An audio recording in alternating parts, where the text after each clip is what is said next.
பாருங்க பாஸ்தா எப்படி பண்றதுன்னு காமிக்கிறேன். இப்போ நான் எடுக்கிற இந்த வீடியோ டைம்ல பாத்தீங்கன்னா தக்காளி ரொம்ப விலை ஜாஸ்தி. அதனால டொமேட்டோ கெச்சப் வச்சு எப்படி வந்து இந்த மாதிரி ரெட் கலர் பாஸ்தா பண்றேன்னு உங்களுக்கு காட்டுறேன்.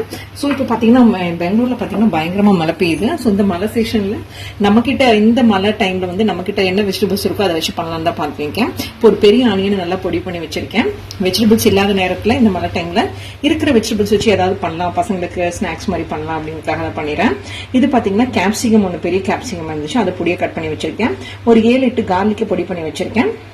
அப்புறம் டொமேட்டோ கெச்சப் 2 டேபிள் ஸ்பூன் எடுத்து வச்சிருக்கேன். அப்புறம் இந்த மாதிரி பாஸ்தா மசாலா வீட்டில் இருந்துச்சு, அது வந்து பாத்தீங்கன்னா ஒரு 2 பாக்கெட் ஆட் பண்ணிருக்கேன். சோ இதெல்லாம் வச்சு பாஸ்தா எப்படி பண்றதுன்னு பார்க்கலாம். இப்போ பாத்தீங்கன்னா ஒரு கடாய் எடுத்து வச்சிருக்கேன். கடாயில இந்த மாதிரி 2 டேபிள் ஸ்பூன் அளவு வந்து நெய் ஆட் பண்ணிக்கிறேன். நெய் அல்லது பட்டர் இது வேணா ஆட் பண்ணிக்கலாம். இப்போ 2 டேபிள் ஸ்பூன் பட்டர் ஆட் பண்ணதுக்கு அப்புறம் இந்த மாதிரி டேபிள் ஸ்பூன்ல ஒரு 4 டேபிள் ஸ்பூன் வந்து நான் வந்து எண்ணெய் குக்கிங் ஆயில் ஆட் பண்ணிக்கிறேன். ஆட் பண்ணிட்டு இப்போ நீங்க வச்சிருக்கேன் பாத்தீங்களா, இந்த வெஜிடபிள்ஸ் எல்லாம் ஒன்னா ஆட் பண்ண வேண்டியதுதான். ஸோ ஃபர்ஸ்ட் வந்து நான் கார்லிக் ஆட் பண்றேன்.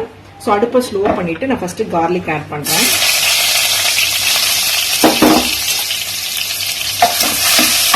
கார்லிக் வந்து 2 நிமிஷம் நல்லா ஃப்ரை ஆகிடும். பாருங்க, நெக்ஸ்ட் வந்து ஆனியன்ஸ் ஆட் பண்றேன்.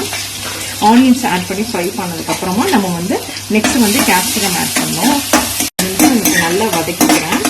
இது வதக்கினதுக்கு அப்புறம் கேப்சிகம் போடணும், அவ்வளவுதான். கடைசியா இப்போ கேப்சிகத்தையும் ஆட் பண்றேன். கேப்சிகத்தையும் போட்டு அந்த பச்சை வாசனை போற அளவுக்கு வந்து நல்லா வந்து இது ஃப்ரை பண்ணிக்கணும். ஸோ இதுக்கு இருக்கிற வெஜிடபிள்ஸ் வச்சு எப்படி பண்ணுறதுக்காக உங்களுக்கு நினைக்கிறேன். இப்போ நான் காய்க்கு எந்த உப்புமே ஆட் பண்ணல, ஏன்னா அந்த மசாலாவில் உப்பு இருக்குங்கிறதுனால நான் இதை ஆட் பண்ணல. நம்ம டேஸ்ட் பண்ணி பார்த்துட்டு இன்னும் உப்பு ஆட் பண்ணிக்கலாம்.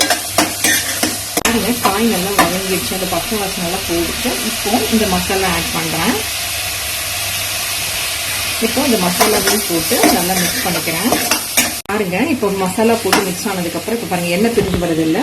இந்த ஸ்டேஜ்ல வந்து நான் பாஸ்தா ஆட் பண்றேன். இப்போ பாருங்க, பாஸ்தா எடுத்தீங்கன்னா இந்த மாதிரி பொல பொலன்னு வரணும். இதுக்கு ஒரு சின்ன ட்ரிக் சொல்றேன் பாருங்க. இது வந்து ஃபுல்லா பாயில் பண்ணாம ஒரு 80% அளவுக்கு இது பாயில் ஆகிற ஸ்டேஜ்ல எடுத்துருங்க. இப்போ இதை ஆட் பண்றேன்.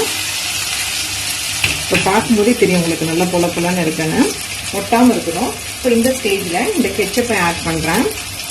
பாருங்க, இந்த டொமேட்டோ கெச்சப் ஆட் பண்ணதுக்கு அப்புறம் இதை போட்டு நான் நல்லா மிக்ஸ் பண்றேன். இப்போ இதை பார்க்கும்போதே நல்லா ரெட் கலர்ல வந்திருக்கு. உங்களுக்கு வீடியோல தெரியுதான்னு தெரியல. ஸோ இதை போட்டு நல்லா மிக்ஸ் பண்ணி நான் லைட்டா வந்து தண்ணியை வந்து ஸ்ப்ரிங்கிள் பண்ணி ஒரு நிமிஷம் மூடி வச்சுட்டா நம்ம pasta ready. Red pasta ready. பார்த்தீங்கன்னா இந்த ஸ்டேஜ்ல நான் தண்ணியை லைட்டா இப்படி தெளிச்சுதான் விடுறேன். இங்க பாருங்க, தண்ணியை இப்படி ஊற்றி லைட்டா தெளிச்சு விட்டுட்டு நல்லா எல்லாத்தையும் மிக்ஸ் பண்ணிட்டு ஒரு தட்டு போட்டு மூடி வச்சு ஒரு 2 to 3 மினிட்ஸ் கழிச்சு பாத்தீங்கன்னா நம்ம பாஸ்தா ரெடி. இந்த பாக்கெட் பாத்தீங்கன்னா லைட்டா கொஞ்சம் உப்பு பத்தல மாதிரி இருக்கு. ஸோ அதனால பாத்தீங்கன்னா ஒரு 1/2 டேபிள் ஸ்பூன் பக்கத்துல நான் லைட்டா சால்ட் ஆட் பண்ணிக்கிறேன். நீங்க ரொம்ப சால்ட் ஆட் பண்ணிக்காதீங்க. உப்பு பத்தலையும் நமக்கு ஆட் பண்ணிக்கோங்க.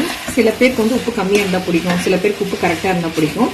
ஸோ எனக்கு வந்து பாத்தீங்கன்னா உப்பு கொஞ்சம் கம்மியா இருக்க மாதிரி இருக்கனால இந்த டேபிள் சால்ட் ஆட் பண்ணிருக்கேன். இப்போ ஒரு பிளேட்ல மாத்தி காட்டுறேன். பாருங்க, சுட சுட ஆவி வரக்கு இந்த ஈவினிங் ஸ்நாக்ஸ் ரெடி ஆயிடுச்சு. அதுவும் வீட்டுல வெஜிடபிள்ஸ் இல்லாத நேரத்துல, டொமேட்டோ விலை ஜாஸ்தியா இருக்கிற இந்த நேரத்துல வீட்டுல இருக்கிற பொருளை வச்சு எப்படி பண்ணுங்கிறத உங்களுக்கு காமிச்சிருக்கேன். இப்போ அதை நான் டேஸ்ட் பண்ண போறேன். எப்படி வந்திருக்குன்னு பார்க்கலாம். வாவ், டேஸ்ட் பண்ண ஃப்ரெண்ட்ஸ், எம்மியா இருக்கு. ஸோ ஒன்னு எடுத்து டேஸ்ட் பண்ணி பார்த்தேன். ஒரு பானை சோத்துக்கு ஒரு சோறு பதன்னு சொல்லுவாங்கல்ல, அந்த மாதிரி ரொம்ப எம்மியா இருக்கு. சிம்பிளா இருக்கு, குயிக்கா முடிச்சிட்டேன். அதனால தான் இந்த வீடியோ ஹாப்பி உங்களோட ஷேர் பண்றேன் ஃப்ரெண்ட்ஸ். ஐ ஹோப் உங்க எல்லாருக்கும் இந்த வீடியோ பிடிக்கும்னு நினைக்கிறேன். நீங்களும் இந்த வீடியோவை ட்ரை பண்ணி பாத்தீங்கன்னா மறக்காம இது ட்ரை பண்ணி பார்த்து எப்படி இருக்குன்னு கமெண்ட் செக்ஷன்ல சொல்லுங்க ஃப்ரெண்ட்ஸ். Thank you friends.